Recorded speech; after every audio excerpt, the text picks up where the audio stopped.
Bon ben bonjour tout le monde, j'espère que ça va bien. Dans la vidéo d'aujourd'hui, c'est la section S11B, donc la deuxième partie là, de la section 11. Donc, ce qu'on avait vu la dernière fois à la section S11A, on avait parlé des galaxies. On avait vu qu'il y avait différentes sortes, différents types là, de galaxies qui existent. Puis, on avait vu, bon, il y avait les galaxies spirales, les galaxies elliptiques. Fait qu'on avait parlé des caractéristiques des galaxies. Et ce qu'on va voir maintenant, c'est qu'est-ce qui arrive quand on a des galaxies qui sont en interaction. Donc, des galaxies qui peuvent essentiellement se foncer dedans, puis se recombiner ensemble. Donc, première chose qu'il faut comprendre, c'est que si on regarde, est-ce que c'est possible ou est-ce que c'est rare, disons, que des galaxies soient en interaction?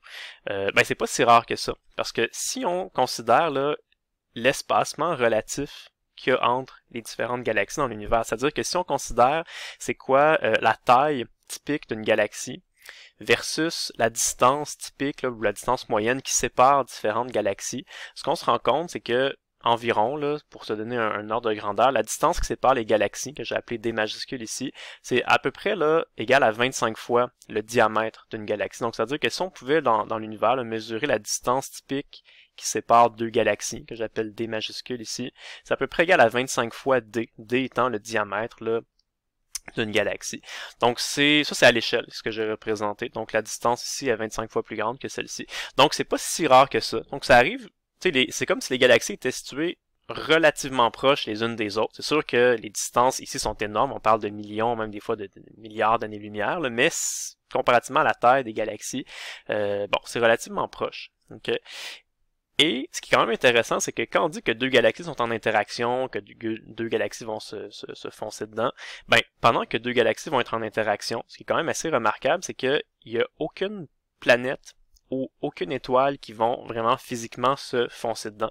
Leur orbite va être chamboulée à cause des changements là, de la force gravitationnelle, tout ça, mais même quand deux galaxies se foncent dedans, entre guillemets, là, il n'y a pas d'étoiles qui vont se foncer dedans, il n'y a pas de planètes qui vont se foncer dedans, parce que si on considère les planètes et les étoiles, ben elles sont relativement beaucoup plus éloignées les unes des autres là, si on considère l'espacement typique entre deux objets et leur diamètre. Okay.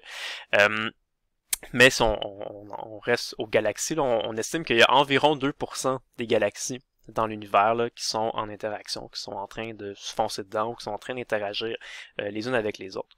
C'est sûr que quand on dit ça, là, deux galaxies en train de se foncer dedans, ça a l'air d'être bien spectaculaire, puis on dit « Ah, qu'est-ce que ça va faire? » Ben, c'est sûr que c'est des processus qui sont relativement longs. Okay? Donc, vous n'allez pas voir deux galaxies s'approcher, se foncer dedans, puis ça donne une explosion, quelque chose comme ça.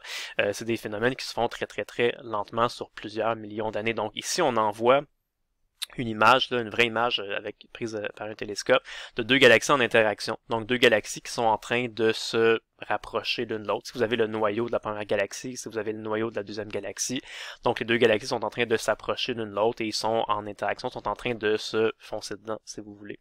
Mais ça va prendre des millions d'années là, pour effectuer ce phénomène-là. C'est pour ça que dans quelques instants, je vais vous montrer des simulations qui nous permettent de voir un peu plus rapidement là, qu'est-ce qui va se produire. Mais ce qui est quand même intéressant, c'est qu'on voit clairement, là, comme je disais, les deux noyaux. Donc ça, c'est le noyau de la première galaxie, ça, c'est le noyau de la deuxième galaxie. Et ce qu'on remarque tout le temps, c'est que quand deux galaxies sont en interaction comme ça, quand deux galaxies sont en train de se foncer dedans pour aller se combiner là, en une seule grosse galaxie, ben, ce qui va arriver, c'est qu'évidemment, si ces galaxies-là avaient de la matière interstellaire, ben quand les deux galaxies vont se rentrer dedans, ça va tout chambouler là. Il va y avoir des grosses perturbations gravitationnelles. Puis si les deux galaxies avaient chacune là, je sais pas, de la matière ou des nuages, de la matière interstellaire par exemple, ben évidemment quand les deux galaxies vont se foncer dedans, les deux nuages vont se foncer dedans, donc ils vont se retrouver à être comprimés. Et qu'est-ce que ça va faire quand les nuages de matière interstellaire se compriment? Ben ça va accélérer la formation de nouvelles étoiles. Donc c'est pour ça qu'on voit beaucoup de régions bleues. Parce que quand les nouvelles étoiles se forment, entre autres, il y en a qui sont des grosses étoiles bleues là, qui émettent beaucoup de lumière. Donc on va ça va ressortir un petit peu cette couleur bleutée là. C'est un peu l'équivalent là de l'onde de densité qui se promène dans une galaxie. Mais là, quand deux galaxies se foncent dedans, c'est comme si toute la galaxie au complet là, se mettait à former des nouvelles étoiles partout. Donc, ça va avoir cette couleur caractéristique bleue-là qui va ressortir. Donc ici, j'ai trouvé sur Internet là, deux simulations différentes de galaxies qui se foncent dedans. On va commencer par la simulation de gauche ici. Donc, vous allez voir là, ces deux galaxies qui s'approchent et par la force de gravité, elles vont finir par se recombiner parce que toutes les parties de la galaxie s'attirent l'une l'autre. Donc au début, il y a vraiment deux galaxies séparées. Et à la fin, vous voyez, ça fait un seul gros moton d'étoiles. Les deux galaxies se sont vraiment combinées ensemble pour n'en former qu'une seule. C'est sûr que pendant cette interaction-là, il y a plein de choses qui vont se produire. Là, les étoiles, vous voyez, vont être vraiment chamboulées. Hein, elles seront plus trop où orbiter. Ce qu'il faut qu'elles se mettent à orbiter autour du noyau de la première galaxie ou de la deuxième. Donc, il y a certaines étoiles qui vont être éjectées de leur orbite. Les orbites vont être modifiées, ça va se reconfigurer, tout ça. Mais en bout de ligne, c'est que vous allez avoir maintenant une seule galaxie, hein, une seule galaxie qui est plus grosse. Je vais montrer la simulation de droite qui est différente, mais en gros, c'est la même idée qui se produit. Donc, encore une fois, vous voyez que c'est deux galaxies qui sont séparées. Au moment où l'interaction se produit, il y a beaucoup de perturbations, certaines étoiles partent vers l'extérieur, les orbites vont changer, mais à la fin, ce qu'on retrouve, c'est qu'on va avoir une seule galaxie qui va être plus grosse, qui va combiner toute la masse des deux galaxies ensemble. Okay. On avait vu la dernière fois qu'au centre des galaxies, il y a des trous noirs. On va en reparler dans quelques instants. Puis parfois, les gens se demandent qu'est-ce qui arrive comme ça quand les deux galaxies se foncent dedans. Qu'est-ce qui arrive avec les deux trous noirs? Ben, tout simplement, les deux trous noirs vont se combiner. Donc, ils vont comme s'absorber l'un l'autre. Ils vont se combiner et ça va former un seul trou noir dont la masse est égale à la somme des deux masses qu'il y avait. Fait que si vous aviez un trou noir là, de, je sais pas, là, 1 million de masses solaires, puis un deuxième trou noir de 2 millions de masses solaires, ben ça va faire un seul trou noir de 3 millions de masses solaires. Okay, donc c'est quelque chose qui est possible puis qui s'effectue. Et ça fait qu'on a fait des simulations comme ça pour nous permettre de voir un peu bon, comment ça se produit. Et ce qu'on a remarqué, c'est que ben évidemment, quand c'est la combinaison des deux galaxies, donc l'interaction comme telle, ben comme on a vu, c'est quelque chose qui est assez chaotique. Là, ça va vraiment tout chambouler l'orbite des différentes étoiles. Et on a remarqué aussi que la matière interstellaire va se combiner hein, lors de l'interaction. Et dans le fond, ce que les simulations semblent montrer, c'est que à chaque fois que vous avez deux galaxies qui se foncent dedans, ce qu'il va avoir après, là, le résultat de ça, ça va toujours être une galaxie elliptique. Et dans la vraie vie, on pense également que c'est ça qui se produit. Et ce serait tout à fait logique parce que, imaginez là, si vous avez par exemple deux galaxies spirales qui se foncent dedans, mais comme on avait déjà dit, une galaxie spirale, c'est assez ordonné, tu sais, toutes les étoiles ont des orbites là, qui sont tous dans le même plan.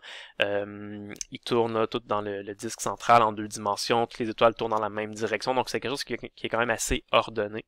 Mais imaginez si vous avez deux galaxies spirales qui se foncent dedans. Ben, pendant qu'il va y avoir l'interaction, ça va être vraiment chaotique. Ça va se mettre à tourner dans n'importe quelle direction. Puis à la fin, ce qui va vous rester, c'est une galaxie elliptique. Où là, il n'y a plus vraiment d'ordre. C'est vraiment chaotique. Les étoiles peuvent tourner dans n'importe quelle direction en 360 degrés. Vous pourriez avoir deux étoiles l'une à côté de l'autre qui tournent dans deux directions différentes. Donc c'est beaucoup plus chaotique.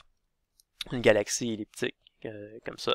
Et aussi il y a le fait que la matière interstellaire présente dans chacune des deux galaxies spirales va complètement se combiner. Donc il ne restera plus de matière interstellaire à la fin, il va juste rester plein d'étoiles qui se sont formées. Donc les simulations semblent vraiment indiquer ça. Et on pense dans la nature que c'est effectivement ça qui se produit. Et autre indice aussi qu'on remarque, c'est que généralement les galaxies elliptiques, sont un petit peu plus massives que les galaxies spirales, donc ça fit avec l'hypothèse. Quand vous avez deux petites galaxies qui fusionnent ensemble pour en donner une plus grosse, ben la masse de la galaxie résultante va être la somme des deux masses. Donc c'est pour ça qu'en général les galaxies elliptiques sont plus massives que les galaxies spirales. Donc ça c'est assez disons, commun. C'est assez bien compris. On est pas mal certain que c'est ça qui va se produire. Mais parfois, les simulations peuvent nous permettre de comprendre d'autres phénomènes beaucoup plus mystérieux, donc beaucoup plus peut-être difficiles à comprendre. Et juste pour vous donner un exemple comme ça, il y a une galaxie qu'on a observée. Une vraie galaxie qui ressemble à ça aujourd'hui. Donc, avec une grande concentration d'étoiles au centre. Après ça, presque rien. Et une espèce d'anneau, là, d'étoiles et de matière plus concentrées là qu'on retrouve plus en périphérie de la galaxie. Et on s'est demandé comment ça peut se former une galaxie comme ça. Donc ça, c'est pas une galaxie elliptique, c'est pas une galaxie spirale, c'est une galaxie qu'on appellerait une galaxie irrégulière. Et on a tenté de comprendre comment cette galaxie-là avait bien pu se former. Et c'est par simulation qu'on l'a trouvé. On pense en fait que c'est le résultat d'une collision qu'il y a eu entre deux galaxies. Et on pense que c'était une galaxie spirale à la base qui s'est faite entrer en collision par une petite galaxie, probablement une petite galaxie elliptique, mais qui qui est entré en collision à 90 degrés de son plan. Donc, je vais vous montrer la simulation. Ici, vous avez, c'est deux fois la même chose. C'est vu selon deux points de vue différents. Donc, à gauche, ici, vous avez vu de haut, qui ressemble un petit peu à ce que nous, on voit là, quand on le regarde avec le télescope. Et ce que vous avez à droite ici, c'est la même chose, mais vu de côté, hein, vu par la tranche, si vous voulez. Donc, au départ, on a une galaxie spirale, bien ordinaire, avec des étoiles qui tournent comme ça. Et vous allez voir que là, dans la simulation, il y a une petite galaxie qui va arriver par en dessous, hein, qui va entrer en collision avec elle. Et ce que ça va faire, c'est qu'au moment où il y a eu la collision, ça fait une espèce là, d'onde de choc là, qui est partie du centre de la galaxie qui s'est propagée vers l'extérieur, comme vous le voyez là sur l'animation ici. Et ce qui arrive probablement, c'est que nous, aujourd'hui, ce qu'on observe, c'est le phénomène qui est rendu à cette étape-là. Donc, vous voyez, ça ressemble pas mal. On a une zone d'étoiles plus concentrée au centre. Ensuite de ça, une zone qui est beaucoup plus diluée, il n'y a presque rien. Et une espèce d'anneau là, plus concentré de matière puis d'étoiles plus en périphérie. Okay, donc c'est probablement ça qui s'est produit. Donc c'est le résultat d'une interaction, d'une collision entre deux galaxies. Et c'est l'onde de choc qui est en train de se propager vers l'extérieur. Tout ça, c'est un phénomène qui est très long. Ça va se faire sur plusieurs millions d'années. Et c'est juste pour vous montrer que parfois, là, les simulations, ça permet de bien comprendre qu'est-ce qui s'est passé dans la réalité. Puis les simulations, évidemment, ça permet, on peut les faire jouer plus rapidement puis comprendre mieux qu'est-ce qui se produit. Donc c'est ça. Les galaxies, quand elles vont entrer en interaction, il va se passer plusieurs choses intéressantes, mais entre autres, peut-être avant d'en arriver là, on va juste quand même mentionner qu'il y a certaines galaxies qui sont ce qu'on appelle des galaxies actives. Okay? Qu'est-ce que ça veut dire des galaxies actives? Je vais vous le dire dans quelques instants, mais juste avant, là, juste vous rappeler qu'on l'avait déjà mentionné, mais juste le rappeler parce que ça va être important pour la suite, là, que on pense, en fait, on est même pas mal certain là, qu'il y a des trous noirs géants au centre. On dit ici d'un grand nombre de galaxies, en fait, pratiquement toutes les galaxies. Okay. Donc on pense qu'en général, les galaxies, c'est comme ça qu'elles sont faites. Donc au centre des galaxies, il y a un trou noir géant, donc un trou noir très massif de plusieurs millions, même des fois plusieurs milliards de masses solaires. Et ces gros trous noirs-là vont agir un peu comme le centre de rotation. Donc tout là, ce qui se trouve dans la galaxie, la matière interstellaire, les étoiles, tout ça, vont tout tourner là et être en orbite autour de ce trou noir central-là. Ici, c'est une galaxie plus spirale, mais ça peut être une galaxie elliptique aussi, peu importe. Toutes les étoiles vont être en orbite au centre du trou noir central. Okay. Donc, juste des exemples comme ça, notre galaxie à nous, la Voie lactée, elle a un trou noir central, si on est certain de ça, sa masse est 2,6 millions de masses solaires. La galaxie Andromède, là, qui est la galaxie principale la plus proche de nous, elle est un petit peu plus massive que nous. Son trou noir est un peu plus massif aussi, 30 millions de masses solaires. Et en exemple comme ça, une autre galaxie qui s'appelle la galaxie M87, dont le trou noir a été photographié là, récemment, il y a quelques années. La première image d'un trou noir qu'on a observé.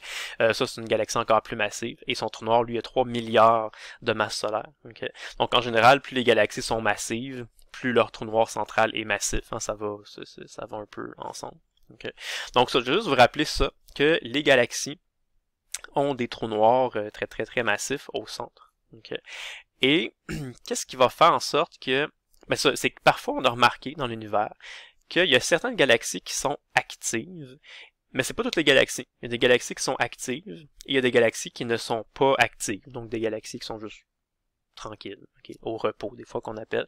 Et c'est quoi une galaxie active? Ben, c'est une galaxie qui est en train d'émettre beaucoup d'énergie en provenance de son centre, donc en provenance du trou noir, finalement. Et c'est quoi cette énergie-là qui peut être émise? Ben, ça peut être différentes choses. Ça peut être parfois des rayons X, parfois ça peut être du rayonnement sous forme d'ondes radio. Ça peut, fait que la galaxie peut devenir plus lumineuse aussi, donc émettre dans le fond plus d'énergie sous différentes longueurs d'onde. Donc ça peut se manifester sous forme d'onde radio, d'onde visible ou d'onde rayon X. Okay. Donc si vous en avez une image, c'est pas une vraie galaxie, c'est une représentation artistique, là, mais vous voyez ça, vous avez le trou noir central, là, il y a la matière, des étoiles, tout ça, puis ça va souvent se manifester sous forme de jets comme ça, donc deux jets diamétralement opposés. Il peut y avoir de la matière aussi qui est éjectée par ces jets-là et du rayonnement électromagnétique, comme je disais. Okay. Comment ça peut se produire. Pourquoi une galaxie peut émettre parfois là, de l'énergie comme ça? Ben, c'est relié au trou noir. C'est pour ça que je voulais juste vous le rappeler que toutes les galaxies ont des trous noirs en leur centre. Là. C'est ce qui va arriver, c'est que on l'a vu un petit peu quand on avait parlé des trous noirs, c'est que les trous noirs, ce qui peuvent y avoir dans certains cas, c'est qu'ils vont avoir des disques d'accrétion. Donc de la matière qui va tourbillonner autour du trou noir et qui va tranquillement se faire absorber. Et pendant que le disque d'accrétion, ben, il va y avoir du gaz là, qui va chauffer, ça va devenir très chaud, ça peut donc émettre là, du rayonnement électromagnétique par effet de corps noir. Mais aussi, ce qui va arriver, c'est que quand la matière se met à s'approcher vraiment du trou noir là, pour se faire absorber, il y a certains phénomènes parfois qui vont faire qu'à la toute dernière minute, il y a certaines parties de la matière qui va se faire là, éjecter violemment selon deux axes là, diamétralement opposés. Donc on peut voir aussi des jets de matière comme ça, et cette matière-là peut entrer en collision avec d'autres choses à grande vitesse qui peut, encore une fois, produire là, des effets de réchauffement et d'émissions électromagnétiques comme ça. J'ai trouvé une vidéo sur Internet que je vais vous montrer à l'instant. C'est un exemple d'une étoile qui... c'est une étoile qui se fait, en fond, absorber par un trou noir. Okay. Et vous allez voir que au début, dans le fond, le trou noir, il est pas en action, donc il serait au repos, si vous voulez. Mais au moment où l'étoile va s'approcher du trou noir, ben elle va un petit peu se décomposer, on pourrait dire, elle va se faire de la spaghettification. Mais vous voyez qu'au moment où la matière commence à se faire absorber par le trou noir, là, ça va devenir très, très énergétique. Il y a un disque d'accrétion qui va se former, le trou noir va devenir beaucoup plus lumineux. Il y a un rayonnement électromagnétique qui va être émis pendant que la matière est en train de rentrer dans le trou noir. Et vous voyez aussi, comme la vidéo le suppose bien, là, il va y avoir là, de l'éjection de matière. Donc la matière qui va être éjectée un peu là, par les côtés selon deux axes diamétralement opposés. Donc il y a de la matière qui tombe vraiment dans le trou noir, mais il y a quand même une certaine quantité de matière qui va être éjectée, qui ne va pas vraiment tomber dans le trou noir. Okay? Donc tout ça pour dire que quand un trou noir est en train d'absorber de la matière, quand il est en train de manger de la matière, on va dire, ben c'est un phénomène qui va se manifester comme ça là, par une émission d'énergie. Donc, quand le trou noir qui est au centre d'une galaxie est en train de manger de la matière là, ou en train d'absorber de la matière, la galaxie va être active parce qu'elle va émettre de l'énergie, elle va émettre là, du rayonnement électromagnétique et peut-être même émettre des petits jets de matière comme ça, diamétralement opposés. Et ce phénomène-là va durer un certain temps. Et quand le trou noir va avoir absorbé toute la matière disponible, qui est capable d'absorber là, dans son voisinage immédiat, ben là ça va se calmer, ça va arrêter. Le trou noir va devenir ce qu'on appelle un trou noir à la diète, là. Il va se calmer et peut-être que plus tard il y a d'autres phénomènes qui vont faire en sorte que de la matière va de nouveau se trouver près du trou noir, puis il va se remettre de nouveau à absorber de la matière, puis ça va repartir, la galaxie va redevenir active. Okay. Donc ça fait quand on dit qu'il y a des galaxies actives dans l'univers, faut pas dire là, faut pas, c'est pas dans le fond, on n'est pas en train de dire qu'il y a certaines galaxies qui sont actives, puis il y en a d'autres qui sont inactives, puis que c'est tout le temps comme ça. C'est pas vrai. Fait que les galaxies peuvent changer d'état. Fait que ça se peut que en ce moment une galaxie soit active, puis dans plusieurs millions d'années, elle va cesser d'être active pendant un certain temps. Puis à un moment donné, whoop, elle va redevenir active, et ainsi de suite. Ça dépend juste quand il y a de la matière qui est en train de se faire absorber par le trou noir. Okay. Et ce qu'on a constaté, et ça vient un peu appuyer cette théorie-là, c'est qu'à chaque fois que deux galaxies entrent en interaction, si une des deux galaxies, ou les deux galaxies, peu importe, là, toutes les galaxies qui étaient inactives, dès qu'elles vont entrer en interaction, elles vont redevenir actives pendant que l'interaction se produit. C'est normal parce que ce qui arrive, on le rappelle, c'est que, je vais juste faire peut-être un petit dessin, là, c'est que si vous aviez par exemple deux galaxies, mettons la galaxie 1, là, que je vais dessiner juste comme ça, et la galaxie 2, que je vais dessiner, bon, comme ça, bien rapidement. Donc imaginons qu'on dirait que ces deux galaxies-là n'étaient pas actives. Okay? Donc ils ont un trou noir central, mais on va dire que le trou noir, il avait déjà absorbé tout ce qui était capable d'absorber, là, dans tout ce qui était déjà capable d'absorber. Donc il y a des choses qui sont plus loin, il y a des étoiles, il y a peut-être des petits nuages de matière interstellaire, tout ça, mais sont trop loin du trou noir, sont pas en train de se faire absorber. Donc les deux galaxies sont inactives. Mais si vous avez ces deux galaxies-là qui entrent en interaction, elles vont s'approcher l'une de l'autre. Et on a vu tout à l'heure ce qui arrive dans les simulations, quand vous avez deux galaxies qui commencent comme ça à entrer en interaction, ça va tout chambouler l'orbite des étoiles, ça va tout déplacer la matière interstellaire, ça va vraiment être assez chaotique tout ça. Fait que c'est presque sûr et certain que pendant cette cette phase-là où les deux galaxies entrent en interaction, tout va bouger. Fait que c'est sûr que si vous avez un peu de matière interstellaire qui était proche comme ça, quand les deux vont se combiner, cette matière-là va bouger un petit peu, et probablement que, en bougeant un peu, il y a une partie qui va se retrouver dans la zone que le trou noir est capable d'aller absorber, et là, ce trou noir-là va se mettre à émettre de l'énergie. Même chose pour ce trou noir-là. Donc, quand les galaxies entrent en interaction, elles vont redevenir actives, le temps que l'interaction va durer. Okay? Donc, ça fait juste confirmer un peu, puis ça vient appuyer cette théorie-là des galaxies actives. Et d'ailleurs, ça, c'en est une image d'une galaxie. C'est ces deux galaxies qui sont en interaction. Et quand on les regarde, là, quand on la regarde dans le domaine visible, on voit qu'elle émet beaucoup de lumière. Puis quand on la regarde dans d'autres domaines, par exemple en infrarouge là, ou en ondes radio, on voit qu'il y a des espèces de deux jets là, diamétralement opposés qui partent de chaque côté puis qui émettent beaucoup de rayonnements électromagnétiques. Donc, c'en est un exemple d'une vraie galaxie qu'on observe qui est une galaxie active. Okay. Comme je disais tout à l'heure, quand une galaxie est active, ça va émettre beaucoup d'ondes électromagnétiques qui peut parfois prendre plus la forme de rayons X ou parfois d'ondes radio. Et c'est d'ailleurs ça qui explique ce qu'on appelle des quasars. Okay? Les quasars, c'est quelque chose qu'on comprend aujourd'hui. C'est un mystère qui est résolu, si vous voulez. Mais pendant plusieurs années, ça a été assez mystérieux, tout ça. C'est qu'il y avait des gens qui observaient avec les télescopes, qui observaient dans le ciel, et une fois de temps en temps, ils observaient des objets qui ne comprenaient pas trop c'était quoi, finalement, là, et ils ont baptisé ça, ils ont appelé ça des quasars. Qu'est-ce que ça veut dire des quasars? C'est un acronyme en anglais, ça veut dire des quasi-stellar radio source. Okay? Donc, ça veut dire que c'est un objet quasi-stellaire qui était une grande source d'ondes radio. Quasi-stellaire, stellaire, c'est l'adjectif qui signifie étoile. Hein. Quand on dit l'espace interstellaire, c'est l'espace qu'il y a entre les étoiles. Donc, un objet quasi-stellaire, c'est-à-dire c'est un objet qui était presque une étoile, qui ressemblait vraiment beaucoup à une étoile, mais qui émettait beaucoup d'ondes radio. Okay. Et il émettait tellement d'ondes radio, puis quand on mesurait l'énergie, on se rendait compte que c'était vraiment des très grandes quantités d'énergie. Et on comprenait pas pourquoi ou comment une seule étoile individuelle aurait pu être capable d'émettre autant d'énergie que ça. Ça fonctionnait pas. C'était vraiment beaucoup trop d'énergie émise pour une seule étoile. C'est pour ça que les gens appelaient ça des objets quasi-stellaires, parce qu'ils se doutaient bien là, que c'était pas des étoiles, ça ne pouvait pas être des étoiles. Okay. Et ce qui a un peu résolu le mystère, c'est avec l'évolution de la technologie. La technologie s'est développée de plus en plus, les télescopes sont devenus de plus en plus performants et ont été capables d'observer de mieux en mieux les objets qui se trouvaient loin de nous. Et entre autres, c'est le télescope spatial Hubble qui a permis de résoudre un peu l'énigme des quasars. C'est qu'au début, les télescopes étaient moins bons, moins performants, et quand on observait ces objets-là, vus de loin, on voyait seulement comme un point dans l'univers. C'est pour ça qu'on pensait que c'était des étoiles. Mais quand on a réussi à zoomer plus proche, donc à faire un agrandissement plus grand, on s'est rendu compte que ces petits points-là qu'on voyait, c'était pas des étoiles, c'était des galaxies. Quand on a été capable de zoomer plus, là, en se servant du télescope spatial Hubble, on a vu que c'était véritablement des galaxies. Et en fait, c'était des galaxies qui étaient actives, donc qui étaient en train d'émettre beaucoup d'ondes électromagnétiques, entre autres des ondes radio, parce que leur trou noir central était en train d'absorber de la matière.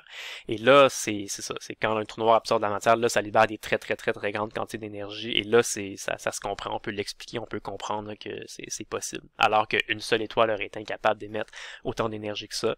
Mais quand un trou noir est en train d'absorber de la matière, là, oui, on comprend les phénomènes reliés à ça. Et on comprend que des si grandes quantités d'énergie que ça puissent être émises. Okay. Et c'est un peu à cette époque-là aussi que, dans le fond, on s'est rendu compte que l'univers était beaucoup plus grand que ce qu'on pensait, parce qu'avant, on pensait qu'on était la seule galaxie dans l'univers, puis que tous les petits points blancs qu'on voyait dans l'univers, c'était tout simplement des étoiles. Mais avec le télescope spatial Hubble, on s'est rendu compte que certains de ces petits points blancs-là n'étaient pas des étoiles, étaient carrément d'autres galaxies qui étaient situées très loin de nous. C'est pour ça qu'on voyait juste des petits points, là, mais que c'était véritablement d'autres galaxies. Puis on s'est rendu compte, on en reparlera tout à l'heure, que dans l'univers, il y a des centaines de milliards de galaxies. Donc on n'est vraiment pas la seule galaxie, là. Il y en a des centaines de milliards. Ça, c'est même juste dans l'univers observable. On en reparlera plus tard.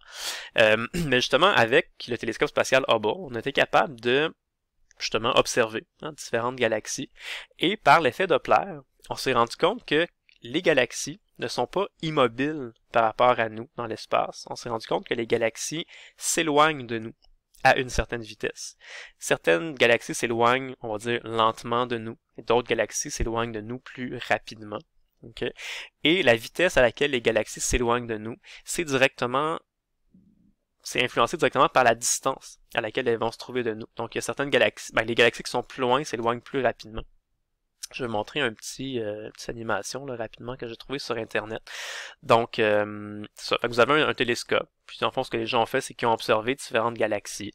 Et à chaque fois qu'on observait une galaxie, on mesurait à quelle vitesse elle s'éloigne de nous. Puis, on déterminait à quelle distance elle se trouvait de nous. Puis, on a fait ça pour plusieurs galaxies. Puis, ce qu'on se rendait compte en général, c'est que plus les galaxies étaient situées loin de nous, plus elle s'éloignait de nous rapidement. Donc, si on fait ça pour plusieurs galaxies, bon, c'est ça qu'on obtient en général. Donc, ça fait une espèce de ligne, là, une droite de régression qui a une tendance croissante comme ça. Donc, ça démontre que plus les galaxies sont situées loin de nous, plus qu'elles vont s'éloigner rapidement. Donc, le graphique a l'allure d'une ligne droite, là, comme ça, avec une certaine pente. Okay. Et en calculant la pente de cette droite-là, on peut obtenir ce qu'on appelle la constante de Hubble, qu'on appelle en fait le paramètre de Hubble. Okay. Donc, vous voyez, c'est tout simplement là un paramètre là, qui fait le lien entre la vitesse et la distance. C'est comme une équation, là, y égale à mx plus b. Hein. C'est comme si vous aviez ça comme ça. Okay. Plus b. C'est comme si l'ordonnée à l'origine c'était 0. Y c'est la vitesse, d c'est la distance, puis la pente de ce graphique-là, c'est ce qu'on appelle le paramètre de Hubble. Okay. Pour des raisons historiques, là, quand on fait ce genre d'exercice-là, ce genre de calcul-là, on exprime la vitesse d'éloignement des galaxies, qu'on appelle aussi la vitesse de récession, là, mais c'est vraiment la vitesse d'éloignement. C'est à quelle vitesse les galaxies s'éloignent de nous. On la note en kilomètres par seconde. Puis la distance entre nous et les galaxies, on a tendance à la noter en mégaparsecs, donc en millions de parsecs. Et un parsec, je vais peut-être le rappeler, là, un parsec, c'est égal à 3,26 années-lumière. Donc des mégaparsecs, c'est des millions de parsecs. Et on peut calculer donc en années-lumière ou en mètres si vous voulez. C'est vraiment une unité de distance, c'est normal. Okay. Donc si on utilise ces unités-là, le paramètre de Hubble ici qu'on va avoir, ça va être donc les unités de la vitesse divisées par les unités de la distance. Donc ça va être des kilomètres par seconde par mégaparsec. Okay. C'est comme ça, c'est dans ces unités-là qu'on peut l'exprimer.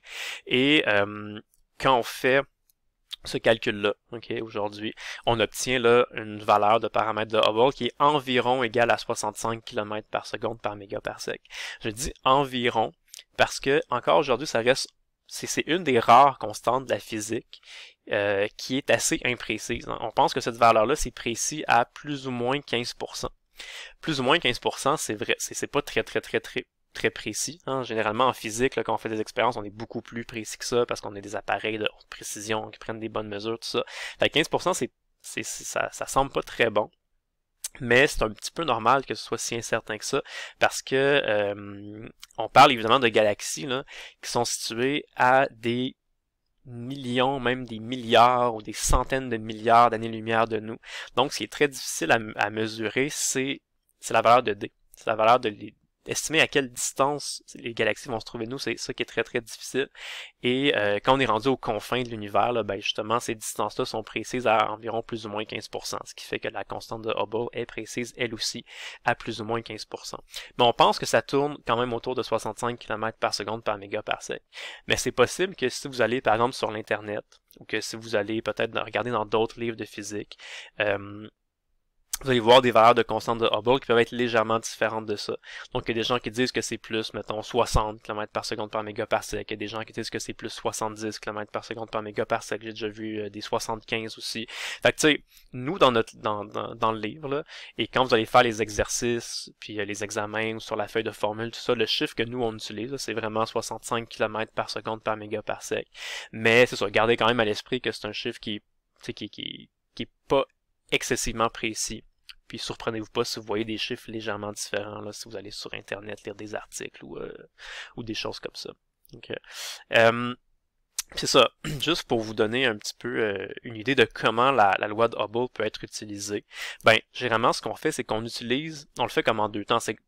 Premièrement, ce qu'on fait, c'est qu'on observe des galaxies qui sont situées relativement proches de nous. Donc des galaxies pour lesquelles on a un peu plus de facilité là, à déterminer avec une bonne précision la distance D.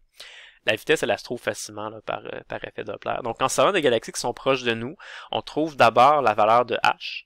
Et après ça, une fois qu'on la connaît bien, cette valeur-là, ben, on peut faire un peu le contraire. C'est qu'on regarde des galaxies qui sont très, très, très, très loin de nous. On mesure leur vitesse par effet Doppler et on utilise la valeur de h qu'on connaît pour ensuite de ça aller isoler D et estimer à quelle distance de nous se trouvent ces galaxies-là. C'est un peu ce qu'on vous expliquait dans le livre, on vous donnait différents exemples. Là. Et ça, quand on a des galaxies qui sont très, très, très, très, très loin de nous, ben ce qu'on fait, c'est qu'on mesure leur vitesse. H, c'est quelque chose qui est connu parce qu'on l'a déterminé avec les galaxies près de nous. Et là, on isole D dans l'équation, puis on calcule D. Fait qu'on sert de la constante de Hubble, de la loi de Hubble, pour estimer la distance des galaxies qui sont situées très, très, très loin de nous. Donc, l'équation peut avoir deux utilités, si vous voulez. Okay. Fait que faire ça, on va dire que c'est plus ou moins correct de faire ça. Okay? Pour l'instant, on va dire que c'est correct de faire ça. Okay? Mais quand on fera là, les prochaines sections, la section 12, section 13 là, surtout, on va voir que c'est pas tout à fait correct de faire ça pour quelques raisons. Okay? On va les expliquer beaucoup plus en détail quand on sera rendu là. Mais juste vous donner un aperçu, c'est que le décalage vers le rouge qu'on observe quand on observe des galaxies lointaines, c'est pas nécessairement exactement dû à un effet Doppler, c'est plus lié là au fait que l'espace est en expansion. On appelle ça le gonflement de l'espace. On va en parler dans les prochaines sections. Il y a aussi là, des trucs là, comme par exemple ce qu'on appelle les délais de vision. Donc la lumière ne voyage pas à une vitesse infinie. Elle voyage rapidement, mais pas infiniment vite non plus. Donc quand on regarde une galaxie, il y a tout le temps eu un certain délai entre la lumière, ça prend un certain temps la lumière pour arriver jusqu'à nous. Donc il y a des délais comme ça qui vont influencer un petit peu les équations. Et l'autre chose, c'est que le paramètre de Hubble, la valeur de h, c'est pas quelque chose qui est totalement constant, c'est quelque chose qui va varier avec le temps. Donc quand on fera par exemple l'histoire de l'univers, quand on parlera du Big Bang, tout ça dans les prochaines sections, on va voir que la valeur de h change avec le temps. Donc dans le passé, la valeur de h était plus grande, et plus que le temps s'écoule, plus que la valeur de h a tendance à diminuer. Donc comme h n'est pas constante, il faut considérer le fait qu'elle a changé un petit peu quand on observe des galaxies qui sont très très très lointaines. Mais quand même vous dire que cette manière-là de procéder, là, juste de trouver la vitesse des galaxies en servant de l'effet Doppler, puis ensuite de ça, utiliser là, la loi de Hubble pour trouver leur distance, ça marche très bien là pour quand vous avez des galaxies qui sont relativement proches de vous. Donc quand vous avez des facteurs delta là, de l'effet Doppler qui sont plus petits que 1.3, c'est très correct d'utiliser cette technique-là. C'est juste que quand vous avez des galaxies qui sont très très très très loin de vous, ça va donner des deltas qui sont un peu plus grands que 1.3. Et là, ben, rendu là, c'est mieux d'utiliser les prochaines formules qu'on verra dans les prochaines sections. Mais pour l'instant, vous allez pouvoir utiliser cette technique-là correctement, là, sans problème. Puis ça donne des bons résultats pour les galaxies pour lesquelles là, les deltas sont plus petits là, que 1.3. Et justement, en utilisant ces techniques-là, on était capable d'estimer la distance à laquelle se trouvent les galaxies de nous. Donc, plusieurs galaxies, on a fait ça pour plusieurs centaines, même plusieurs milliers là, de galaxies. Et on a été capable de faire une espèce de carte en 3 dimensions. Regardez là, où les galaxies sont placées par rapport à nous. Ça, c'est plus une espèce de projection en 2D, mais on l'a fait en 3 dimensions aussi. Donc, ça ressemble à ça. Okay, ce que vous voyez ici. Donc ça, c'est vraiment là, une simulation de à quoi ressemble l'univers, si vous voulez. Ici, là, sur cette image-là, vous avez des zones là, avec différentes couleurs. Donc les zones qui sont plus lumineuses, là, qui sont plus jaunes, blanches, là, ça c'est des zones où la concentration de matière est plus grande. Et les zones qui sont plus sombres, comme les zones plus noires ici, c'est des zones où il y a moins de matière. Okay? Donc ça, c'est une image de l'univers qui est extrêmement zoom out, c'est un très très très très très gros plan d'univers. Donc sur cette image-là, chaque point, là, chaque pixel peut représenter une galaxie ou même des fois des amas de galaxies. Donc c'est vraiment une image qui est prise là, à très très très très grande échelle. Okay. Puis ce que ça vous montre, c'est que ici vous avez la simulation en 3 dimensions. C'est que l'univers ressemble un petit peu à ça. Donc la matière s'organise un peu sous forme de filaments, un petit peu. Okay? Des fois, on fait l'analogie avec une éponge. Hein, ça ressemble un petit peu à une éponge. Donc il y a certaines parties où il y a plus de matière, puis il y a certaines bulles un peu plus vides là, dans l'éponge qu'on peut retrouver. Ben, dans l'univers, c'est un petit peu comme ça. Donc des espèces de filaments là, de matière. La matière s'agglomère ensemble, ça fait une espèce de filament comme ça, qui est à peu près homogène dans toutes les directions. Donc quand on arrive à une certaine échelle, là, quand on est suffisamment zoom out, là, si vous voulez, ben, la matière est à peu près homogène dans toutes les directions. On va en reparler de ça dans les prochaines séquences, ça s'appelle le principe cosmologique. Mais bon, pour l'instant, on peut juste se limiter à ça. Okay. Donc, on sait un petit peu à quoi ça ressemble, la géométrie de l'univers en 3 dimensions, puis comment la matière s'organise. Okay.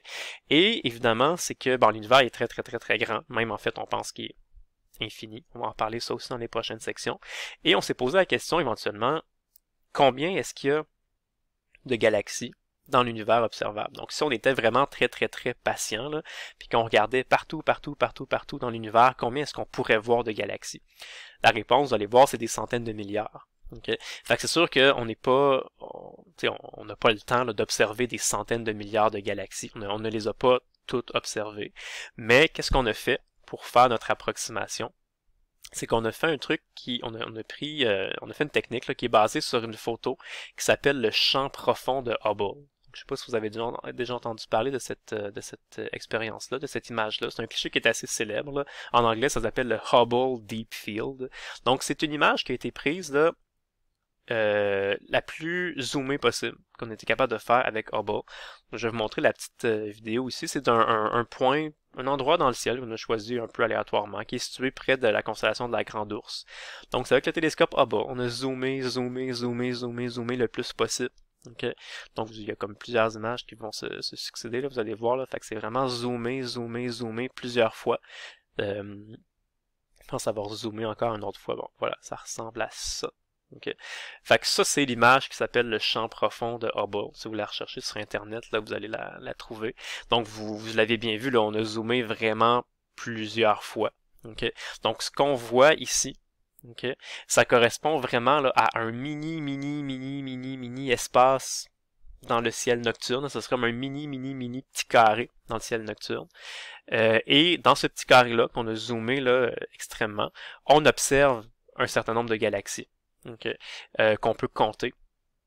Et on voit pas toutes les galaxies à l'œil nu, il y en a certaines qui sont par exemple en infrarouge, dans d'autres longueurs d'onde qu'on les voit pas nécessairement. Puis quand on a fait ça, on s'est rendu compte que dans ce petit carré-là, là, il y a environ 2500 galaxies.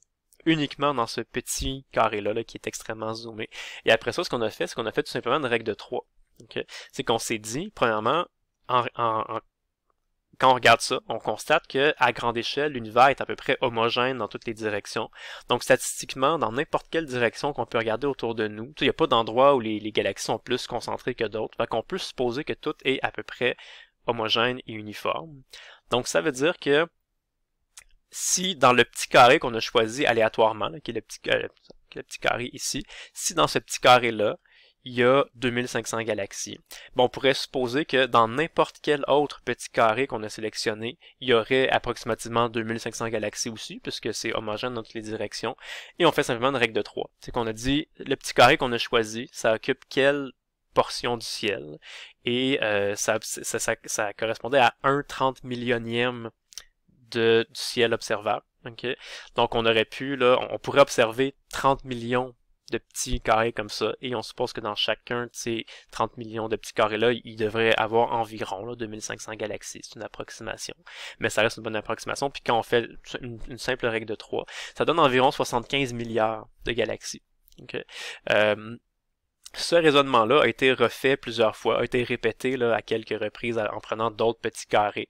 Et des fois, ça donnait une approximation qui était plus que 75 milliards, des fois un peu moins. On a fait la moyenne, là, et en tout, ça donne environ là, 100 milliards de galaxies. Fait qu'on estime que 100 milliards de galaxies, c'est le nombre de galaxies qu'on est capable d'observer au total avec des télescopes. Donc si on était très patient, puis qu'on se mettait à zoomer partout dans toutes les directions, on pourrait observer environ 100 milliards de galaxies. Donc on sait que l'univers contient au moins 100 milliards de galaxies, mais il en contient probablement beaucoup plus que ça, parce que ça, les 100 milliards de galaxies, c'est seulement ce qu'on appelle l'univers observable. Donc c'est ce qu'on est capable d'observer avec nos télescopes, mais on va voir dans les prochaines sections que l'univers ne s'arrête pas à la limite de l'univers observable. L'univers continue encore plus loin. Même en fait, on pense que l'univers est infini. Donc, tout simplement, l'univers contiendrait un nombre infini de galaxies, mais nous, on est capable d'en observer au moins 100 milliards. Okay. Donc, c'est vraiment énorme. Okay. Puis, l'autre chose qui est très intéressante aussi, on en avait déjà discuté ça il y a longtemps quand même, là, au début de la session. puis on avait dit qu'on allait y revenir, c'est que comme la lumière ne voyage pas instantanément, on sait qu'elle voyage rapidement, là. La lumière voyage là, à une vitesse qui est égale à 3 fois 10 à la 8 mètres par seconde. Fait que, tu sais, oui, pour nous, c'est très, très, très rapide, mais l'univers est tellement vaste puis tellement grand que ça prend quand même un certain temps pour que la lumière parte d'une source et arrive jusque dans nos yeux ou jusque dans nos télescopes.